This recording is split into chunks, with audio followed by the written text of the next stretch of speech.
જૂનાગઢ મહાનગરપાલિકા ખાતે મળી પ્રેસ કોન્ફરન્સ. કમિશનરની અધ્યક્ષતામાં મળી પ્રેસ કોન્ફરન્સ. શહેરમાં 120 માઇક્રોનથી નીચેના પ્લાસ્ટિક પર મુકાયો પ્રતિબંધ. પ્લાસ્ટિકનું વેચાણ કરતા વેપારીઓને 120 માઇક્રોનથી નીચેનું પ્લાસ્ટિકનું વેચાણ બંધ કરવા આપ્યો આદેશ. Story report by Paresh Buddhbhatti. નમસ્કાર જૂનાગઢ. આજની આ ખાસ એક જૂનાગઢ મહાનગરપાલિકા ખાતે પ્રેસ કોન્ફરન્સ બોલાવીને આપ તમામને ત્રણ મુખ્ય બાબતો માટે એક ખૂબ જ અગત્યની જાણકારી આપવા માટે આપને બોલાવ્યા છે.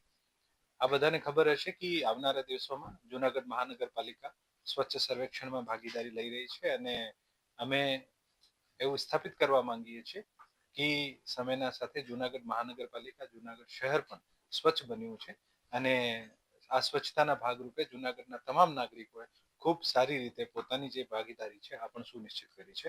આ સ્વચ્છતાની કડીમાં ખૂબ જ જરૂરી છે કે આપણા શહેરમાં જે પ્લાસ્ટિક જે છે આનો વપરાશ ઓછો થાય અને જે પ્રતિબંધિત પ્લાસ્ટિક છે આનો વપરાશ બિલકુલ નહીવત થાય.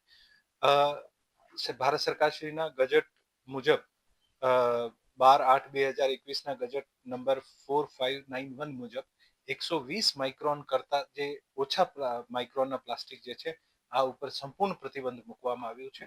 હું તમામ વેપારી મિત્રોને, હું તમામ જે પણ આનો વ્યવસાય કરે છે આને વિનંતી કરું છું કે 120 માઇક્રોન કરતા ઓછા પ્લાસ્ટિક જે પણ વાપરતા હોય, વેચાણ કરતા હોય, તરત જ બંધ કરી દે, કારણ કે આ સરકારશ્રી દ્વારા પ્રતિબંધિત છે. બીજી જે ખાસ અગત્યની વિનંતી છે તમામ જૂનાગઢ વાસીઓ સાથે આ છે કે શહેરમાં લગભગ છેલ્લા 8-10 મહિનાથી અમે 2000 થી વધુ ઢોર પકડીને અને તમામ ઢોર ડબ્બાઓ અથવા ગૌશાળામાં મૂકવામાં આવ્યા છે અને શહેરમાં ઢોરનો ત્રાસ જે મહદઅંશે ઓછું થયું છે. પરંતુ ખૂબ જ જરૂરી છે કે આપના ઘરના આગળ જે પણ પાણીની કુંડી હોય, જાહેર સ્થળો પર જે પણ આપ પાણીની કુંડી મૂકી હોય અને જાહેર સ્થળો પર જે પણ ઘાસચારાનું ગ્રાહ્યતા રાખતા હોય કે ભાઈ ગાયને દાન કરીએ, આ તમામ બંધ કરવાનું ખૂબ જ જરૂરી છે. જ્યાં સુધી આપણા ઘરના આગળ કુંડી રાખીશું, ગાયને રોટી દેવાની પ્રથા ચાલુ રાખીશું અને આપણે પછી ઈચ્છીએ કે ઢોર પણ નહીં હોય સિટીમાં, આ બંને વિરોધાભાસી વાત છે. ખૂબ જરૂરી છે કે આપણે પણ ઢોરને પ્રોત્સાહિત કરવાનું બંધ કરીએ. મહાનગરપાલિકા એવું ઈચ્છે છે કે આવનારા 1-2 મહિનામાં શહેરને સંપૂર્ણતયા ઢોરમુક્ત કરી શકાય અને આને માટે અમે પ્રયત્ન કરી રહ્યા છીએ. હવે જે ખાસ અને ત્રીજી જે સૌથી અગત્યની બાબત છે જેને માટે આપ તમામને ખાસ કરીને બોલાવ્યા છે આ છે કે શહેરમાં જેટલું પણ અત્યારે આપણે કચરો છે, કચરો બે પ્રકારનો હોય છે, સૂકો અને લિક્વિડ જે આપણું કચરો જે છે જે આપણી ગટરના મારફત ભવિષ્યમાં તમામ એસટીપી માંથી જઈને આ વર્ષે લગભગ જેટલા પણ ગટર કનેક્શન આપવાના છે આ કામ પૂરું થઈ જશે અને જેટલો પણ ઠોસ કચરો જે છે જે આપણા ઘરમાંથી નીકળે છે આને આપણે સૂકો અને ભીના કચરામાં વિભાજિત કરીએ છીએ. અત્યાર સુધીમાં આપણે જેટલું પણ કચરો લેતા હતા આપને મિક્સ વેસ્ટ આપતા હતા અને કોર્પોરેશન દ્વારા મિક્સ વેસ્ટ જે છે આ લેવામાં આવતું હતું. પરંતુ 1 જાન્યુઆરી 2025 થી કોર્પોરેશન સૂકા અને ભીના કચરા જે વર્ગીકરણ કરીને નહીં આપવામાં આવે તો આ વેસ્ટ સ્વીકારશે નહીં. મારી તમામ જૂનાગઢ વાસીઓને ખાસ વિનંતી છે કે મોટા ભાગે તમામ ઘરોને જે કચરા ટોપલી છે આનું વિતરણ નિઃશુલ્ક વિતરણ થઈ ગયું છે. આવનારા દિવસોમાં જે પણ બાકી હશે આને નિઃશુલ્ક વિતરણ થઈ જશે. પરંતુ જેને પણ ટોપલી મળી હોય અથવા નહીં મળી હોય 1 જાન્યુઆરી 2000 પછી કોઈ પણ ઘર જે છે આ કચરાને વગર વિભાજિત કે આ વગર કોર્પોરેશનને આપે નહીં. અને આ ખૂબ અગત્યની વસ્તુ છે જેથી આજથી જ આપના ઘરમાં કચરાને જે સૂકા અને ભીના કચરામાં સેગ્રીગેટ કરવામાં આવે.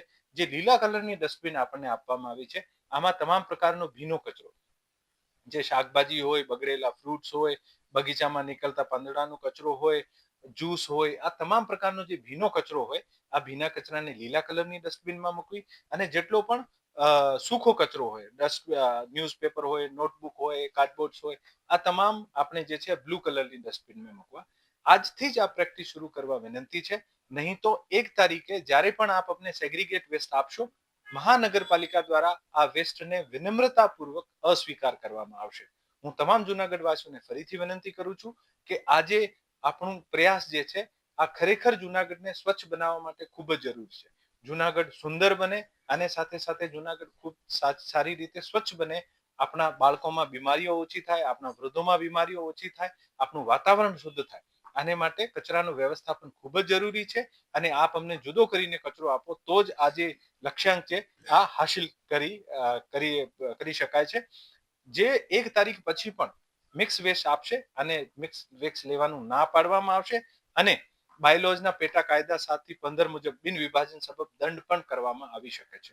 હું તમામ ઘરોને, તમામ દુકાનોને, તમામ વ્યવસાયિકોને ફરીથી વિનંતી કરું છું કે 1 જાન્યુઆરી 2025 પછી કોઈ પણ ગેરવિભાજિત કચરો કોર્પોરેશનને નહીં આપે. ધન્યવાદ. સાહેબ માંગના કરવામાં આવશે અને જે વ્યવસાયિક એકમ છે અથવા જે વારંવાર એવું કસૂર કરે છે આના ઉપર દંડ પણ કરવામાં આવશે. સાહેબ વેરા કોઈ ન હોય એને માટે વેરા પહોંચ જે પણ ડસ્ટબિન આજે આપવામાં આવી છે આ વેરા પહોંચ જોઈને આપવામાં આવી છે. વેરા પહોંચ નહીં હોય આનો મતલબ આ પ્રોપર્ટી કોર્પોરેશન સાથે રજીસ્ટર્ડ નથી. વિનંતી છે કે આ પ્રોપર્ટી જે છે કોર્પોરેશન સાથે રજીસ્ટર કરાવી. સાહેબ ભાડાના મકાનમાં રહેતા હોય તેને ભાડાના મકાનમાં રહેતા છે જેટલા પણ કોર્પોરેશનને વેરા ભરે છે આ તમામનો જે છે આ જે પણ પ્રોપર્ટી કોર્પોરેશન વિસ્તારમાં હોય અને કોર્પોરેશનમાં વેરા પહોંચ હોવી જોઈએ અને રજીસ્ટર્ડ કરાવવાનું ફરજિયાત છે. જે રજીસ્ટર્ડ નહીં